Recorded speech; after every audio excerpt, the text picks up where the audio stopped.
نوجوانوں کو سیاست سے نکال کر ذکر اللہ کے ذریعے روحانیت میں داخل کر رہا ہے۔ فرقہ واریت اور دہشت گردی کی ذمہ دار سیاست ہی ہے۔ دینی سیاست میں فرقہ واریت، فتوی بازی اور ہر کوئی امیر المومنین ہے، اور ملکی سیاست میں قتل و غارت، ڈاکے، دہشت گردی اور ہر کوئی مجرم ہے۔ وہ لوگ جو اللہ کو پانے کے لیے علماء سے بیعت تھے، کچھ نہ ملنے کی وجہ سے انمنی کی طرف راغب ہو گئے، جس سے ان کی دکانداری بند ہو گئی۔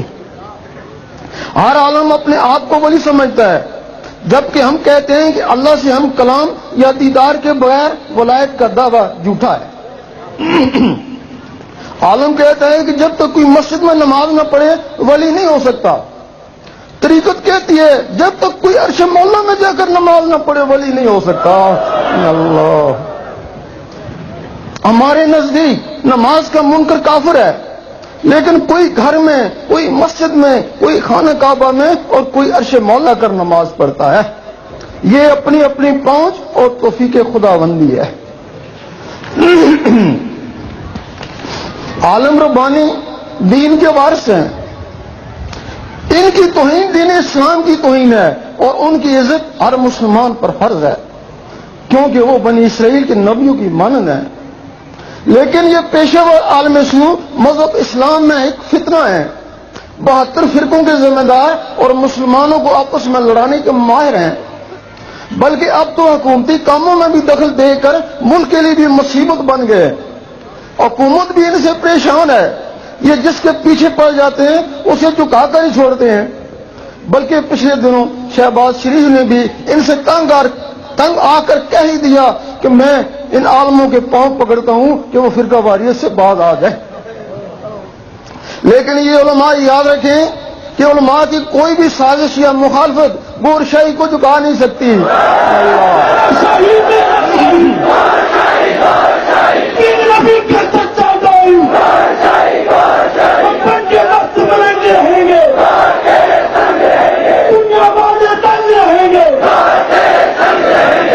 اگر انجمن کے ساتھی متحد رہے تو یقین کریں کہ یہ سازشی عناصر ایک دن منہ چھپا کر گھوما کریں گے۔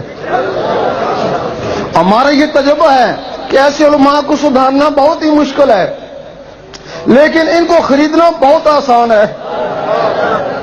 لیکن خریدے ہوئے مال پر اعتبار بھی نہیں ہوتا، جدھر زیادہ ادھر ان کا ارادہ ہو جاتا ہے۔ اس لیے ہم نے نوجوانوں کی طرف رخ کیا ہے کہ وہ سیاست کو چھوڑیں اور روحانیت میں آئیں، دل میں اللہ اللہ بسائیں۔ سیاست دینداروں کو زیب نہیں دیتی کہ صبح اور کہو اور شام کو اور کہو۔ اعلیٰ حضرت فرماتے ہیں کہ میرا دل بھی چمکا دے چمکانے والے، اور ہم بھی نوجوانوں کو دل کے چمکانے کی دعوت دیتے ہیں۔ جب اللہ کے نور سے یہ دل چمکتا ہے تو گناہوں سے چھٹکارا ہونا شروع ہو جاتا ہے، دل میں اللہ کی محبت آ جاتی ہے، بندہ اللہ سے اور اللہ بندے سے محبت کرنا شروع کر دیتے ہیں۔ پھر ان کا کنیکشن دل کے ذریعے اللہ سے جڑ جاتا ہے، پھر اللہ کی طرف سے اس کو ملنا شروع ہو جاتی ہے۔ پھر انسان تو کیا، ایک چیوٹی پر بھی قدم رکھنے سے گھبراتا ہے کہ یہ بھی میرے اللہ کی ایک مخلوق ہے۔ ہمارے اس عمل کی کوشش کی وجہ سے نوجوان طبقہ لاکھوں کی تعداد میں انجمن میں داخل ہو گیا۔ یہ لوگ بچے تو نہیں تھے کہ ہم اٹھا کر لے آئے، انہوں نے کچھ دیکھا ہوگا یا کچھ ملا ہوگا جس کا ان علماء کو دکھ ہے، اور سارا نزلہ ہم پر نکالتے ہیں۔ کبھی کہتے ہیں کہ یہ نیا فرقہ ہے، کبھی کہتے ہیں مرزئی ہے، وہابی ہے، امریکی ایجنٹ ہے، اسمگلر ہے، اس نے ڈاکو پالے ہوئے ہیں، عورتوں کو اغوا کرا کے فروخت کرتا ہے، بلکہ ہماری تحریروں کو بھی غلط انداز میں پیش کر کے کفر کے فتوے لگائے۔ اخبار والوں کو انجمن کی خبروں پر پابندیاں عائد کرنے کی دھمکیاں دیں، گورنمنٹ کی ایجنسیوں کو بھی ہمارے پیچھے لگا دیا۔ لیکن ہم کھل کر کہتے ہیں، بلکہ کئی بار ان لوگوں سے مناظرے کا چیلنج بھی کر چکے ہیں کہ ہمارا عقیدہ ولیوں والا ہے، اگر یہ اسلام کے خلاف ہو یا حدیث قرآن اور ولیوں کی کتابوں سے ثبوت مہیا نہ کر سکیں تو ہم مجرم ہیں۔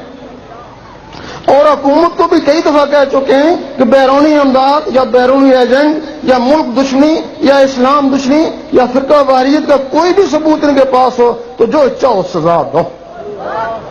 ہمارا ایک ہی مقصد ہے جس کے لیے ہم ہر طرح کی قربانی دینے کو تیار ہیں، کیونکہ اس مقصد کے پیچھے آسمانی ہاتھ ہے.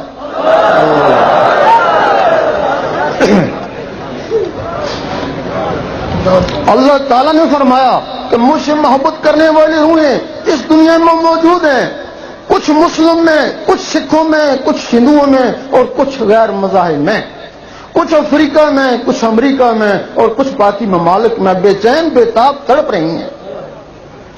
تم ان میں جاؤ، اللہ کی محبت کا رستہ دکھاؤ، ان کے دلوں تک اللہ پہنچاؤ، پھر جس کو ہم چاہیں گے نکال لیں گے.